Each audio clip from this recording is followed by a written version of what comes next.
Project చెరువు కింద నీళ్ళు తీసుకుంటే బంద్ చేసినాం, నీటి తీరువ రద్దు చేసినాం. అట్లా ఎన్నో సదుపాయాలు చేసుకున్నాం. రైతులు బాగా జరుగుతుండే. అప్పుడప్పుడు ఏమవుతుంది, కొన్ని దుష్ట దినాలు వస్తాయి, చెడు గడియలు వస్తాయి. మన వాళ్ళు కూడా అలవోకగా ఓట్లేసారు. మీరు గొప్పలే, మీరు మాణిక్యరావుని గెలిపించారు. కొన్ని నియోజకవర్గాలలో అత్యాశకు పోయి నేను చెప్పిన కూడా అప్పుడు మంది మాటలు పట్టుకొని మారమానం పోతే మళ్ళీ చివరికి ఇల్లు కాలిపోతారు. వీళ్ళని నమ్మితే అమాంతం మింగుతారు, మోసపోతాం. రైతు బంధుకు రామరామ అంటారు, దళిత బంధుకు జై భీమ్ అంటారు. వీళ్ళు ముంచుతారా నాయన అని చెప్పిన ఆయన వాడు తులం బంగారం ఇస్తా, నీకు ఏంటి, నీకు బంగారం వడ్డానం పెడతాను కానీ ఆయన నమ్మి ఏమో మీ సంగతి ఎంతో చూద్దామని ఆయన వేశారు. వేసాను ఇరుకపోయారు, బావిలో పడ్డారు, అయిపోయి ఉన్నాయి అన్ని వీకే. ఇప్పుడు మళ్ళీ మొదటికి వచ్చానా కైలాస మాడలో పెద్ద పంపించినట్టు అయింది మళ్ళీ. అంతే కదా, ఆలోచన లేకుండా ఎటు పడితే అటు ఎవడో ఏదో చెప్తే నమ్మి ఓట్లేస్తే ఏమైంది అనేది ఒక మంచి గుణపాఠం ఇది తెలంగాణ. గ్యారంటీగా మంచిగా సంసారం జరుగుతుంది. జర తువ్వకచ్చినాం, రైతులు ఇంత ముఖం తెలివైతుండ్రి, ఇంత బాకీలు కట్టుకుంటుండ్రి. ఎంతోమంది పాపం సిటీలు వేసుకుందరు, ఏదో వేసుకుందరు. రైతు బంధు పైసలు పడితే ఎంత సంతోషం ఉంటుండే. ఆయన పోయిన గంగలు గడిచిపోయింది. ఇప్పుడు వాడు ఇతడో ఏడో భగవంతుని కనుక ఇచ్చినా కూడా మోసమే. ఏదో మళ్ళీ ఎలక్షన్ కోసం దానికోసం చేస్తారు తప్ప కడుపు నిండా ప్రేమ ఇచ్చేది ఇట్లే ఉంటుందా? మనం ఉన్నప్పుడు కరోనా వచ్చింది. కరోనా వస్తే కూడా రైతు బంధు ఆపలే. కరోనా వచ్చి రాష్ట్రానికి రూపాయి ఆదాయం రాకపోయినా 4-5 మంచి స్కీములు తెచ్చి ఇవాళ కాపాడుకున్నాం. గౌరవంగా బతికింది రైతులు.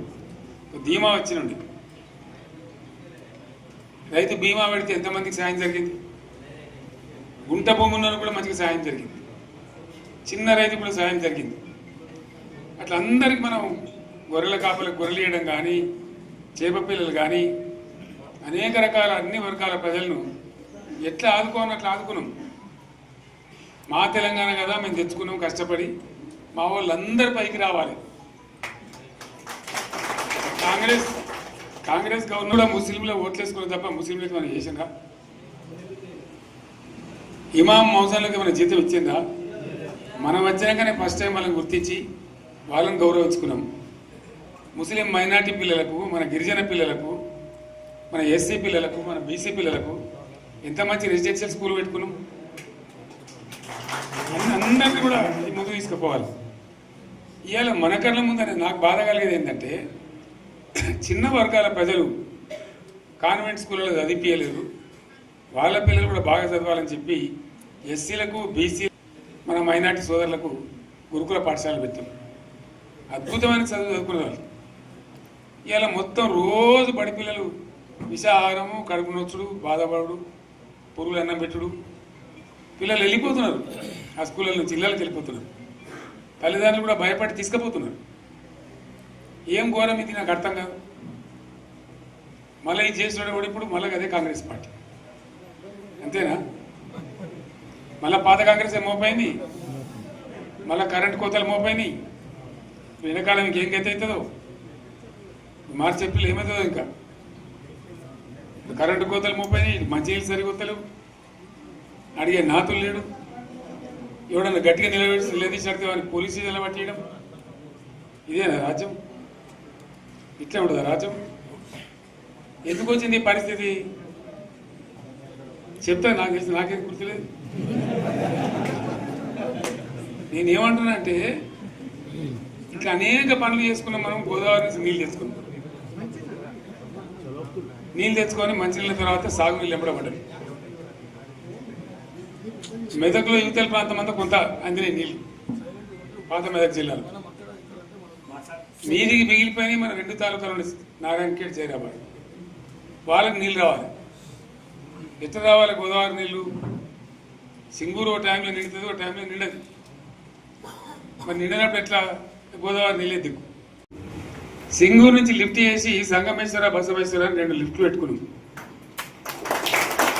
2 తాలూకాలకు రెండింటికి కూడా లక్ష ఎకరాల పైచీలకు వచ్చేట్టు ఎకరాల నీళ్ళ చెట్టు పెట్టుకున్నాం. మళ్ళీ మన నుంచే కావాలి, మళ్ళీ ఇది లైన్లోకి రావాలి. అందరు మంచి గుణాలు ఎదిగిన మనకు మన పార్టీకి కులం లేదు, మతం లేదు, జాతి లేదు. తెలంగాణలో ఉన్న ప్రతి బిడ్డ మనోడే. వాళ్ళు ఏ మతం ఉన్నారు, ఏ కులం ఉన్నారు మనకు అవసరం లేదు. ఈ తెలంగాణ బార్డర్ గీత లోపలిన బిడ్డలు అందరు మనోళ్ళే, అందరు బాగుపడాల్సిందే. ప్రతి ఒక్కరికి న్యాయం జరగాల్సిందే. ఆ న్యాయం జరిగి ఆ ఫలితాలు తెలంగాణకు వచ్చేదాకా ఇంకెవ్వడు కొట్టాడు, ఎవరితో కాదు. అది అవతార పంచాంగం. మళ్ళా మనమే కొట్టాడాల, అంతేనా? పక్క మాటనా ఇది? కొట్లాడదాం కదా. ప్రాణం పోయినా సరే తెలంగాణకు రక్షకులు మనమే, తెగించి కొట్లాడాల్సిందే. తెలంగాణ హక్కులను కొట్లాడాల్సిందే, మనమే కొట్లాడి తీరాల్సిందే అనే రెండవ మాట లేదు. కాబట్టి దయచేసి అవసరమైన సందర్భంలో మీ జిల్లా నాయకులు పిలిపిస్తారు, రాష్ట్రం నుంచి నేను కూడా పిలిపిస్తాను. మీరు సిద్ధపడి ప్రత్యక్ష ప్రజా పోరాటాలు లేవదీసైనా సరే మన ప్రాజెక్టులు సాధించుకోవాలి, మన నీళ్లు సాధించుకోవాలి, మన ప్రజలకు అన్యాయం జరుగుతుంటే ఎదురు తిరగాలి, కొట్లాడాలి. తప్పకుండా ప్రజలకు న్యాయం చేసేదాకా మనం ముందు పోతూనే ఉండాలి. తెలంగాణ కోసమే బయలుదేరిన జెండా గులాబీ జెండా. తెలంగాణను సాధించింది గులాబీ జెండా. తెలంగాణను మంచిగా చేసి లైన్లో పెట్టింది గులాబీ జెండా. భారతదేశంలో నంబర్ 1 అనేక విషయాల్లో చేసి సాధించి చూపెట్టింది గులాబీ జెండా. సరే, నేను గంభీరంగా మౌనంగా చూస్తున్నా. నేను కొడితే వట్టి కొట్టు నాకు అలవాట్లేదు కదా. చూద్దాము.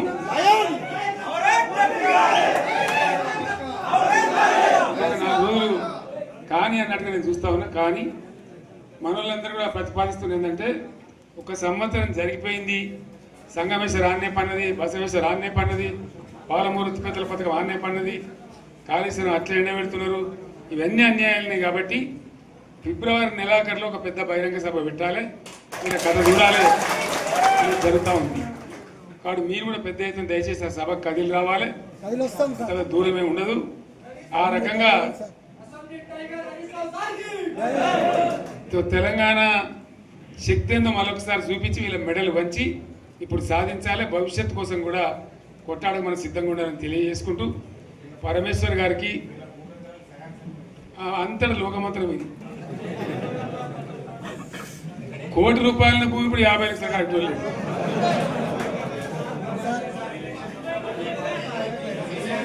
ఈ ఒక్కని బాధ. ఒక ఆయన వచ్చింది, మన ఒక ఆయన ఒక 10 మంది వచ్చారు హైదరాబాద్కి. అందులోకి 2 ముస్లిం సోదరులు వచ్చారు. साहब सोब तबाह हो गया, इफलासी मुफलसी बच्चों क्या दबे होगा।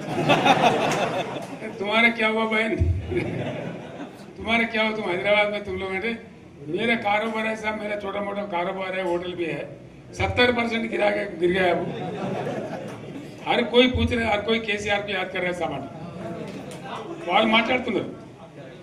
ఎక్కడ ప్రతి ఒక్కరు భూముల ధరలు పోయినాయి, మన్ను పోయినాయి, మసాలా అన్ని పోయినాయి. ఇంత మంచిగా 4 ఎకరాల రైతు నేను 4 కోట్ల ఆసామని అనుకుంటుండే. అంత ధీమా ఉంది, ఎంత బాగుంటే. హైదరాబాద్ నుంచి అడిగితే కూడా వచ్చి మనం ఇయ్యకపోదాం భూములు, డిమాండ్ పెరగానని. అంత బ్రహ్మాండంగా మారుమూల ప్రాంతంలో కూడా 40 లక్షలు 50 లక్షలు ఎకరానికి ఉండే. అటువంటిది సగానికి సగం పడిపోయి మొత్తం నాశనం చేసింది. వీళ్ళు ఇట్లే వదిలిపెడితే ఇంకింత నాశనం అవుతుంది. కాబట్టి మనం కొట్లాడాల్సిందే. నేను ఇంకొక మాట మీకు చెప్తా.